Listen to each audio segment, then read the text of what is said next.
Blue London. My name is Stacey. I'm a photographer for BBC News. I travel around the world on a special ship telling people stories. But what I'm about to tell you is top secret. But first, let me tell you the story of London when it flooded. As climate change became even worse, soon there was going to be no hope left. The Arctic and Antarctic were melting, which meant cities were flooding. Even before the flooding, places like Australia were already gone, burnt, no life left.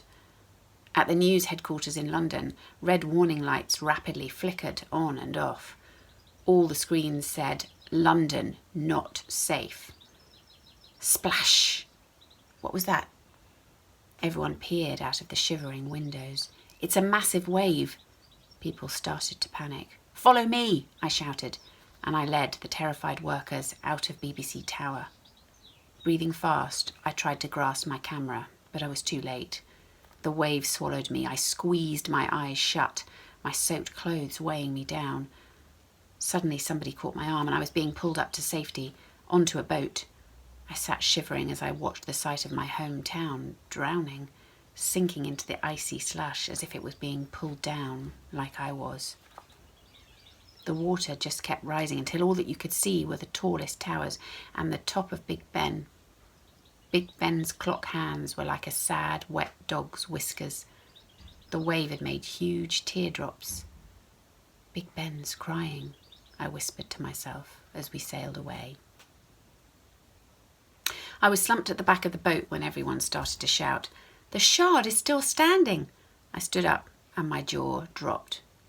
It had been 4 years since leaving London to start the ship life, so I thought that nothing was left to be seen. This was a miracle. I was home. Time to see what we can see, I thought, and pulled off my jumper and jeans to reveal my wetsuit. I turned to look at my helper and gestured for my scuba tank and underwater camera. The water was still as cold as ice. I floated gently towards the dirty floor. I heard a strange creak. It seemed to be coming from a tube station nearby. The walls were crumbling like soggy cookies and I saw a long fishtail swim around the corner toward the seaweed platform. I quietly, slowly swam towards the wall of the station so I could see better. On the platform, I saw a human face with a scaly body. London was not forgotten. It was being looked after by mermaids who had moved in after the flooding. I shyly put out my hand to the mermaid. She took my hand and said, "Welcome to Murden. Let me show you around." I nodded and smiled. I couldn't speak, but I thought, I'm glad London wasn't abandoned after all.